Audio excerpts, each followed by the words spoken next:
Le président américain Donald Trump a déclaré que Washington retirait beaucoup plus de soldats d'Allemagne que les 5000 initialement annoncés. Les dirigeants mondiaux se retrouvent à Erevan pour la 8e réunion de la communauté politique européenne placée sous la devise « Construire l'avenir, unité et stabilité en Europe ».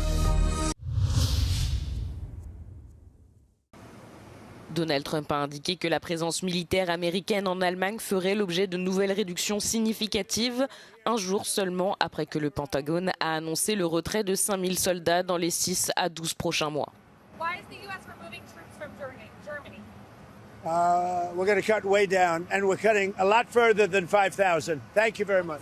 Cette décision illustre le différend entre Trump et le chancelier allemand Friedrich Merz, qui a critiqué la semaine dernière la guerre américano-israélienne en Iran, affirmant que Washington n'avait aucune stratégie.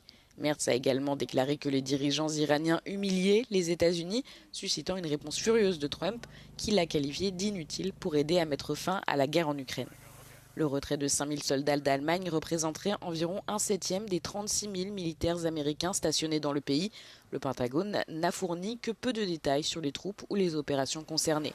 On ignore également combien d'autres soldats Washington prévoit de retirer, mais Trump a laissé entendre que des réductions similaires étaient à prévoir en Espagne et en Italie, qui ont aussi critiqué sa position sur la guerre en Iran.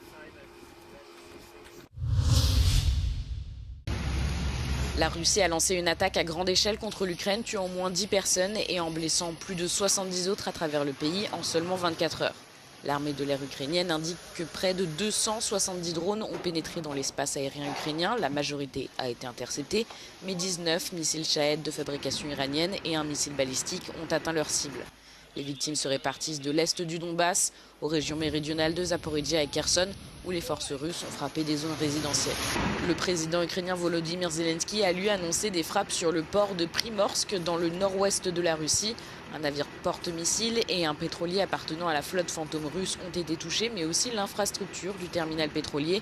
Primorsk, situé à environ 1000 km de la frontière avec l'Ukraine, est l'un des plus grands ports d'exploitation de pétrole de Russie. Deux pétroliers russes appartenant à la flotte fantôme de Moscou ont aussi été touchés dans le port de Novorossiysk sur la mer Noire. Les dirigeants mondiaux ont commencé à arriver à Erevan, capitale de l'Arménie, pour la 8e réunion de la communauté politique européenne, placée sous la devise « Construire l'avenir, unité et stabilité en Europe ». Quelques 48 chefs d'État et de gouvernement ont été invités à participer à cet événement, y compris les 27 membres de l'Union européenne. Au programme des discussions autour de la sécurité et de l'économie, mais aussi des enjeux plus spécifiques, comme la manipulation de l'information et la lutte contre les trafics de drogue. La communauté politique européenne est un forum intergouvernemental dédié aux discussions politiques et stratégiques sur l'avenir de l'Europe, créé en 2022 à la suite de l'invasion de l'Ukraine par la Russie. Par ailleurs, le tout premier sommet bilatéral UE-Arménie se tiendra les 4 et 5 mai. Objectif, renforcer les relations bilatérales, en particulier la connectivité dans les domaines de l'énergie, des transports et du numérique.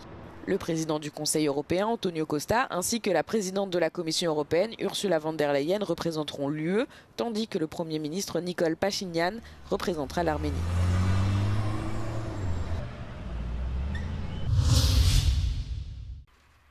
Le ministre français de l'Intérieur, Laurent Nunez, s'est engagé à sévir contre les rêves illégales après que des dizaines de milliers de personnes se sont rassemblées lors d'un événement non autorisé ce week-end près de Bourges. Après avoir survolé en hélicoptère la fête, Laurent Nunez a déclaré que toute personne quittant le Teknival se verrait infliger une amende. Plus de 2400 procès-verbaux avaient déjà été prononcés à la fin du week-end et 6 interpellations ont eu lieu selon la préfecture. Les organisateurs et leurs soutiens ont déclaré que jusqu'à 40 000 personnes avaient assisté à l'événement. Les autorités françaises, elles, estiment la fréquentation à 17 000 personnes.